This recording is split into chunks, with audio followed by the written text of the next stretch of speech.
Jeśli interesujecie się grami wideo i filmami z dużą ilością efektów specjalnych, to na pewno wiecie, co to jest motion capture, tworzenie cyfrowych postaci na bazie pracy kaskaderów i performerów w studiach Mockup. I właśnie dzisiaj z kaskaderem, z Maciejem Kwiatkowskim, którego możecie znać na przykład z pracy nad Wiedźminem, porozmawiam w studiu mockup.pl i zapytam go, jak tworzy się motion capture.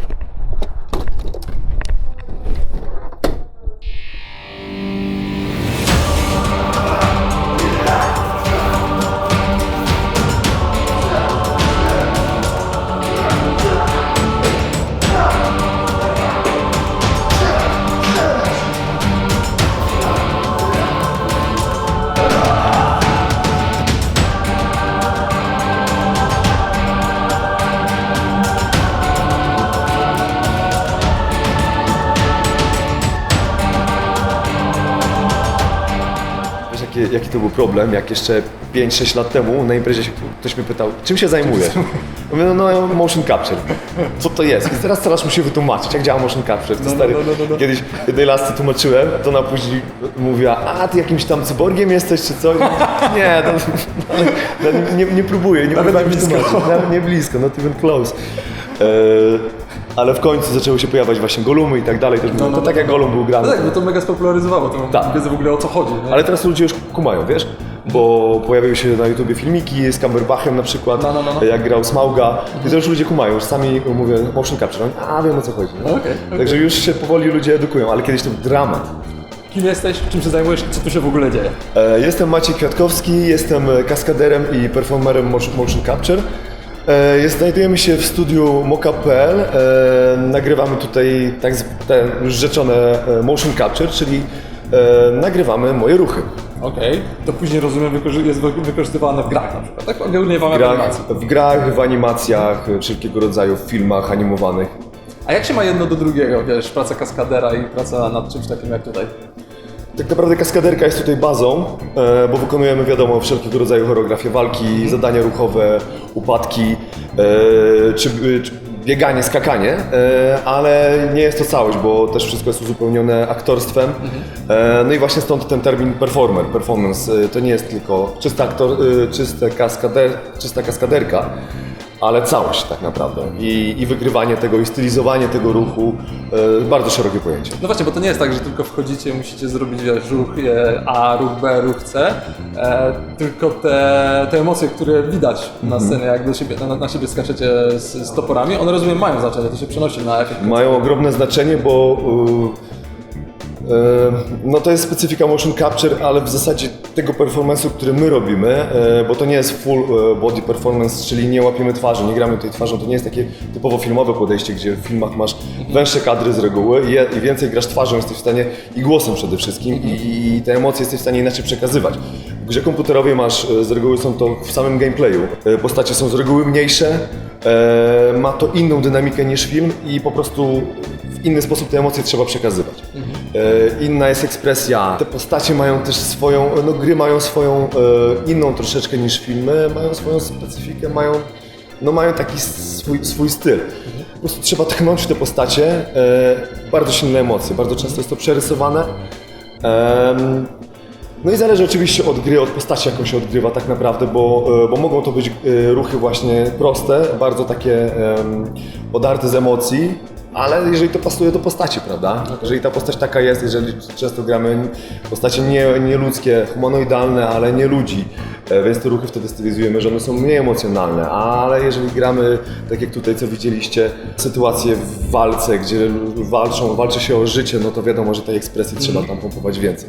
To jest jedna z najciekawszych rzeczy, o której mówisz, ta ekspresja i budowanie postaci, a ty na przykład robiłeś Wiedźmina, tak? Do których części? Do wszystkich. Do wszystkich części. I głównie zajmowałeś się tworzeniem jakby tej sztuki walki, ruchów Geralta i tak dalej, tak?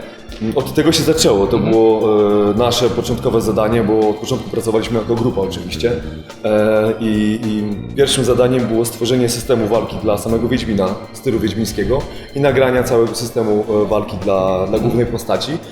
No a później pojawiła się cała reszta postaci, które też zaczęliśmy grać i w zasadzie no ciężko mi powiedzieć, jak to procentowo. W jedynce graliśmy chyba w 100% postaci. aktorzy grali tylko cutscenowe jakieś rzeczy typowo aktorskie, sceny dialogowe, czy jakieś właśnie emocje. Właśnie pytam o to dlatego, że to jest ciekawe dla mnie z perspektywy jakby odbiorcy, który nie widzi tej całej pracy, którą wkładacie i wy, i później animatorzy, i aktorzy i tak dalej. Wiesz, ciekawe tak, jak ja gram sobie na przykład w Wiedźmina, czy w jakąś inną grę, w której brałeś udział w tworzeniu, to w którym momencie się tworzy ta postać, wiesz, kto ma największy wkład, no bo ty zdecydowanie, ciebie najwięcej widać na przykład w scenach akcji, tak? Z drugiej strony aktorzy na pewno najwięcej widać w cutscenkach, tak? Ale w którym miejscu jest, wiesz, ta dusza tej cyfrowej postaci. To się zmieniało, to ewoluowało wraz z częściami, bo tak jak powiedziałem, w jedynce w zasadzie, w jedynce ja grałem chyba nie wiem, 95% Geralta, bo grałem go i w cutscenach. W dwójce już aktorzy przejmowali to coraz bardziej z wielu względów, ale jakby to jest ich bardziej ich działka. W momencie, kiedy był Geralt i nie było to scena akcji, gdzie nie musiał walczyć albo się po prostu ruszać, no to przejmowali to aktorzy, a ja robiłem całą ruchową resztę i cały gameplay. A jeżeli chodzi o cutsceny, no to te cutsceny, gdzie musiałem walczyć, przebiec się, skoczyć i tak dalej, i tak dalej. Jak wiesz, ktoś teraz na ciebie patrzy i mówi, ale zajebista robota, koleś skacze z toporem i wali kogoś przez łeb, tak? Chce to robić. To co najlepiej, żeby zaczął robić, żeby mógł do tego dojść? Chodzi o to, że warunki polskie są specyficzne też dla tego zawodu i co rozumiesz przez specyficzne? No po prostu nie ma takiego rozwiniętego rynku. Ten przemysł nie jest tak rozwinięty jak na zachodzie, więc tej pracy jest mniej. Jest już, szczerze mówiąc, mocno obstawiony ten rynek, bo są ludzie, którzy już pracują w tym od lat, więc potworzyły się, no wiadomo, grupy, które po prostu trzymają to w ręku. Ludzie siebie znają, to jest naturalne, nie? W każdej branży tak to funkcjonuje, a ta branża po prostu nie ma tej pracy aż tyle dla tylu zdolnych, chętnych ludzi teraz. Dlatego jest Czyli odradzasz. Ciężko się przebić, naprawdę udaje się niewielu, można na palcach naprawdę jednej ręki policzyć.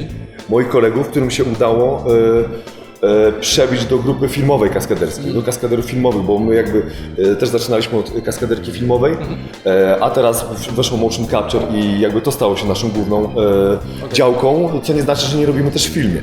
Ale ten motion capture był totalnie niezajętym gruntem, w którym my wbiliśmy naszą flagę i teraz panujemy praktycznie niepodzielnie w Polsce. A tak od strony też artystycznej, ambicjonalnej, co ci sprawia więcej przyjemności?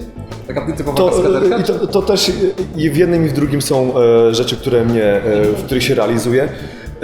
W mock-upie fantastyczne jest tempo pracy i to, że cały czas jesteśmy, nie ma wielu pionów, nie ma make-upu, nie ma światła, nie ma dźwięku.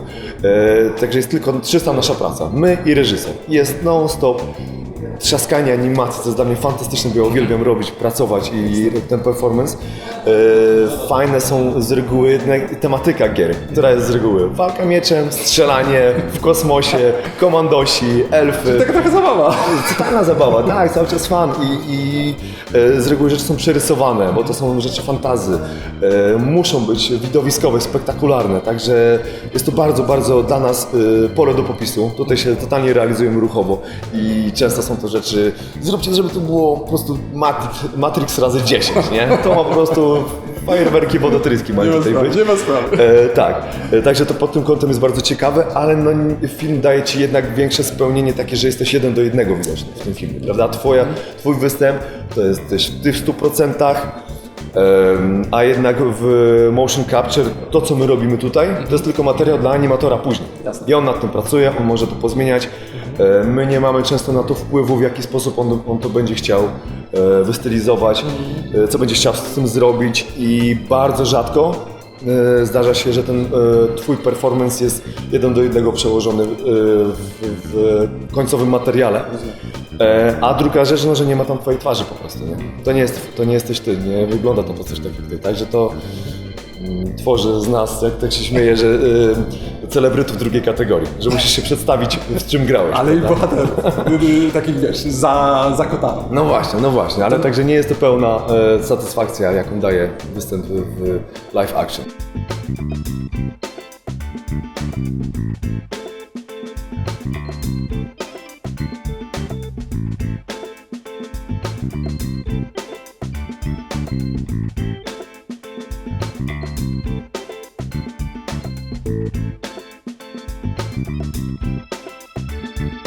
Dlaczego nie możesz zagrać kobiety? Słuchaj, ten system jest też stosowany i na początku też był stosowany do badań ortopedycznych. Jest tak niesamowicie czuły i tak niesamowicie dokładnie pokazuje każdy szczegół, każdy niuans twojego ruchu, no, że to wszystko widać. A druga rzecz, która jest bardzo ciekawa, to że twoja postać jest, to co widać w danych, to są tylko kulki. Jest też odarte z całej swojej fizyczności, z całej swojej tego aspektu psychologicznego. W filmie patrzysz na drugą osobę i ona jest ubrana, to już narzuca ci jakieś od razu skojarzenie podświadome, że już od razu łączysz to z jakąś płcią, co nie? I ma długie włosy, ma krótkie włosy i tak dalej, i tak dalej. Więc to podświadomie już odbierasz w jakiś sposób taką postać. A tutaj nie masz stroju, nie masz włosów, jest tylko czysty twój ruch. No i od razu widać te niuanse motoryki, bo niuanse budowy innej masy i innej masy mięśniowej. Jednak te mięśnie powodują, że nasze ruchy są bardziej sztywne niż ruchy kobiet, których ruchy są bardziej miękkie.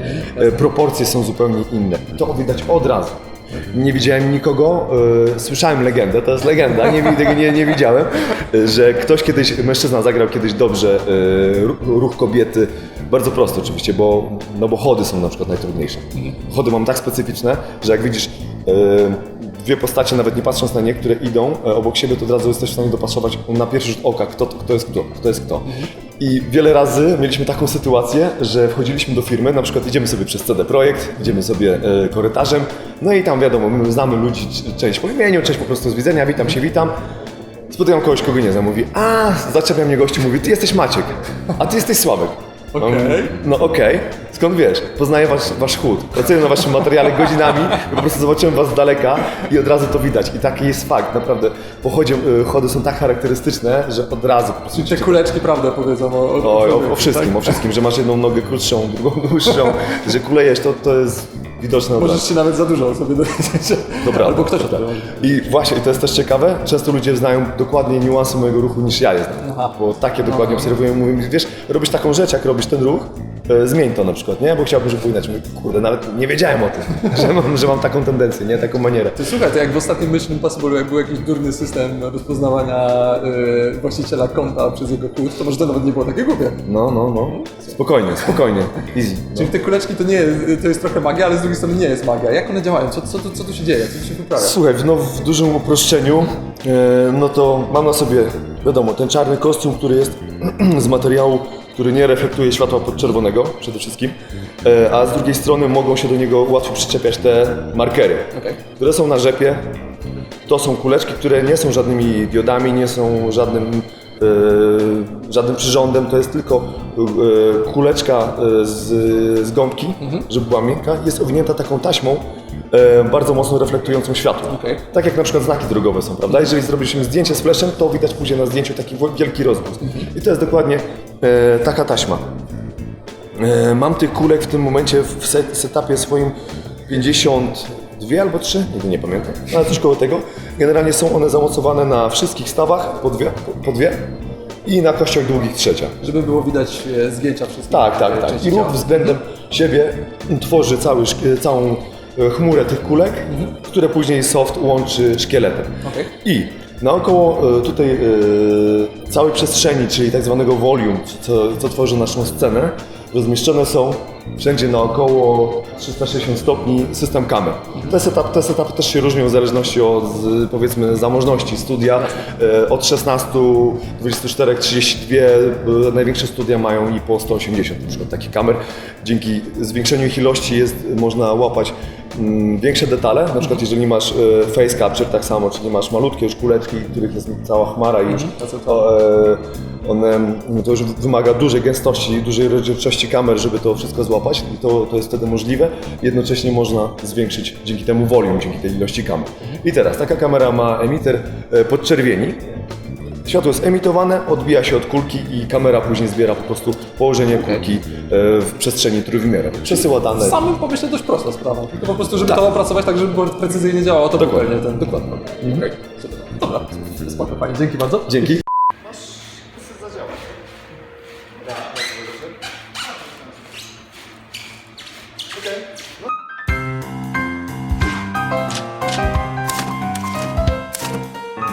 Stary, zadaj sobie pytanie, co lubisz w życiu robić, prawda? I po prostu to rób. Okej. Naprawdę. Czasami potrzeba do tego trochę pomocy, może rodziny, może przyjaciół, może drugiej połówki, bo nigdy nie jest za późno, żeby zacząć.